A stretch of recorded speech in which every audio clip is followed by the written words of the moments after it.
올해 미국 주식시장에서 가장 많이 오른 종목 떠올리신다면 어떤 종목이 떠오르시나요?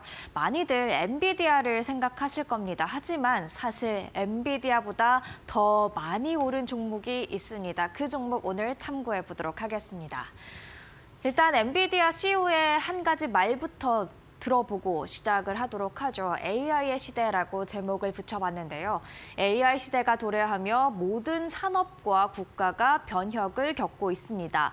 기업, 국가들이 AI 인프라를 구축하기 위해 우리의 솔루션을 신속히 채택하고 있습니다.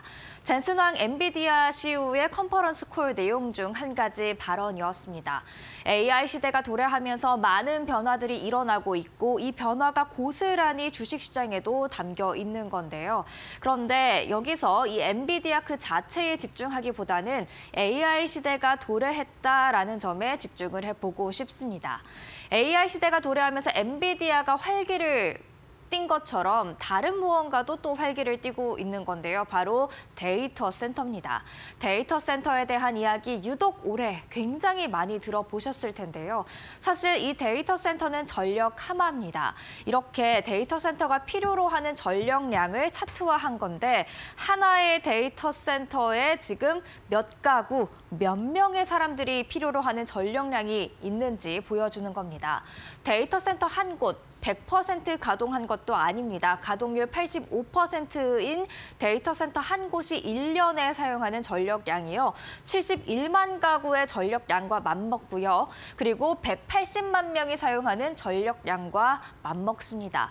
그만큼 한 곳의 데이터 센터가 차지하는 전력량이 어마어마하다는 것을 알 수가 있는데 이것을 신재생 에너지만으로는 감당하지 못한다고 합니다. 지금 화석 연료에서 다른 연료로 지금 친환경적인 연료로 패러다임 전환이 이루어지고 있어서 신재생 에너지가 주목받고 있지만 이렇게 많은 전력을 감당하기에는 역부족이라는 겁니다. 그리고 데이터 센터의 전력 안정성 매우 중요하겠죠. 24시간 가동을 해야 하니까요. 그렇기 때문에 원자력으로 눈을 돌리고 있는 기업들의 모습을 확인할 수가 있었습니다. 세 가지로 빅테크의 예시를 가져왔는데 마이크로소프트는 3마일섬 원전을 가지고 있는 컨스텔레이션 에너지와의 20년 구매 계약 체결한 바 있고요. 구글도 카이로스 파워와 20년 전력 공급 계약 체결한 바 있습니다. 아마존도 엑스에너지에 5억 달러를 투자한 바 있죠. 이렇게 빅테크들도 원자력으로 눈을 돌리고 있는 겁니다. AI 시대 그리고 AI 시대에 빼놓을 수 없는 데이터 센터. 그런데 데이터 센터는 전력을 많이 먹는다. 그리고 그 전력을 지금 가져오기 위한 가장 좋은 수단으로는 원자력이 꼽히고 있다라는 것까지 저희가 확인을 해봤습니다. 그런데 이 원자력 발전소 안에서도 크게 두 가지로 나눠볼 수 있을 것 같습니다. 대형 원전이 있고요. 소형 원전이 있죠. 그리고 우리는 이 소형을 소형 모듈 원자로 줄여서 SMR로 부르고 있는데요. 왜 대형보다는 지금 소형이 각광받고 있는지 간략하게 그 이유들 정리해봤습니다. 먼저 당연히 작으니까 설치가 용이하겠죠. 기존 원전보다 굉장히 작은 사이즈이기도 하고 또 필요한 만큼 모듈식으로 더할 수가 있기 때문에 설치에 용이하다라는 장점이 있고요. 또 상대적으로 안전하다고 합니다. 대형 원전에서 사고가 나면 그 범위가 굉장히 클 수밖에 없는데 소형 원자로의 경우에는 사고가 나도 영향이 미치는 범위가 좀 적다라는 겁니다.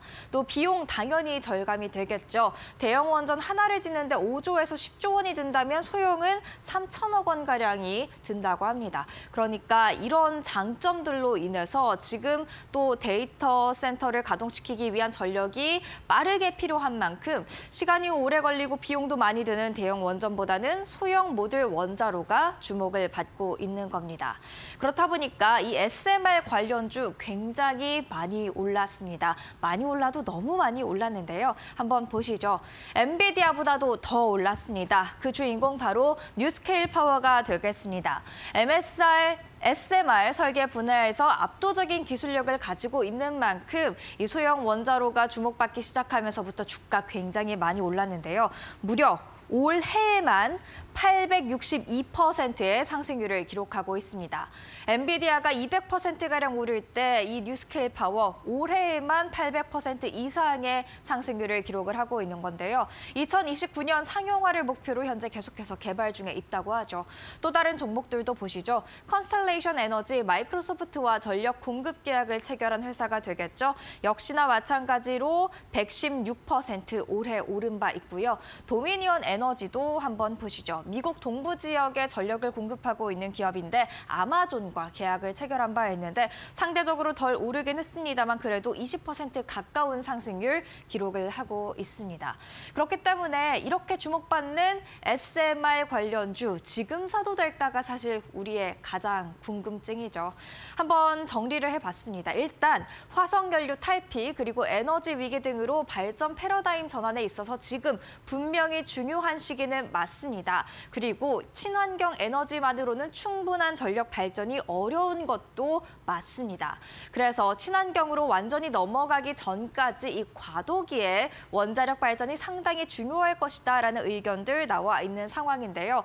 원자력 중에서도 소형 원자로의 역할이 중요할 것이다라는 그런 분석까지 나와 있는 상황입니다. 하지만 문제는 대부분의 SMR 프로젝트가 2030년 전후로 첫 상용 원자로를 출시할 예정이라는 겁니다. 이 말인즉슨 지금으로서는 충분한 돈을 못 벌고 있다라는 뜻이 되겠죠.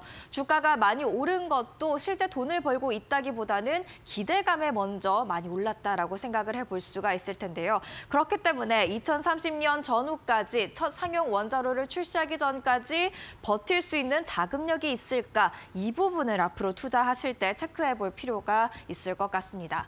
월가에서는 어떠한 투자 의견을 제시하고 있을까요? 함께 살펴보시죠. 일단 뉴스케일 파워가 되겠습니다. 많은 애널리스트들이 의견을 제시하진 않은 상황인데 일단 의견을 제시한 애널리스트 4명은 모두 다 매수 추천하면서 강력 매수 의견입니다. 하지만 조금은 아이러니한 건 목표 주가 보시죠. 목표 주가가 21달러대입니다. 그 말인즉슨 지금으로부터 한 30% 아래의 목표 주가가 형성이 돼 있다는 겁니다. 그만큼 단기적으로 가파르게 굉장히 많이 올랐기 때문에 이런 엇갈린 의견들이 있지 않나 싶은데요. 그만큼 지금은 좀 보수적으로 접근할 필요가 있다라는 생각이 들고요. 다른 종목도 투자 의견 살펴보시죠. 컨스텔레이션 에너지가 되겠습니다. 모더레이트 바이, 그러니까 매수 의견이 되겠고요. 목표 주가는 280달러대로 금요일장 종가 기준으로는 12%가량의 추가 상승 여력이 있다는 분석 나와 있습니다. 마지막으로 도미니언 에너지도 함께 살펴보실까요? 홀드 의견이 우세합니다. 12명의 애널리스트가 지금 의견을 제시한 가운데 2명만 매수, 10명은 홀드, 보유를 제시하고 있고요. 목표 주가 60달러대로 금요일 종가 대비 약 3%가량의 추가 상승 여력이 있다는 분석이 되겠습니다. 즉, 이 세 가지에 대한 투자 의견을 모두 다 살펴보면요. 긍정적으로 바라보고 있긴 하지만 단기적으로 좀 많이 오른 만큼 지금은 좀 보수적인 접근이 필요한 것 같다라고 정리를 해볼 수가 있겠습니다. 이렇게 세 가지 미국 관련 주식 살펴봤는데 국내에도 대형주 한 가지가 있죠. 대장주라고 볼 수가 있을 것 같은데 두산 에너빌리티입니다. 올해 얼마나 올라나 봤더니 38%가량 올해 상승률을 기록을 하고 있더라고요. 두산 에너빌리티는 SMR 전용 공장을 현재 가동 중이고요. 뉴스케일 파워에 1억 400만 달러를 투자한 바 있고 엑스에너지의 기자재 공급 가능성도 높아져 있는 상황입니다. 그렇기 때문에 SMR 관련주로 주목을 받고 있다는 점까지도 한번 정리를 해봤습니다. 그렇다면 오늘의 사인 어떻게 정리해보면 좋을까요? 많은 고민을 해봤는데요. 월가의 의견 이렇게 정리를 할 수 있을 것 같습니다. 장기 투자 관점에서는 초록불이 켜져 있지만 많이 오른 만큼 지금 단기적으로는 조금은 신중하게 접근하는 노랑불을 켜보는 게 어떨지 한번 고민해 보시죠. SMR 관련주에 대해서 살펴봤습니다.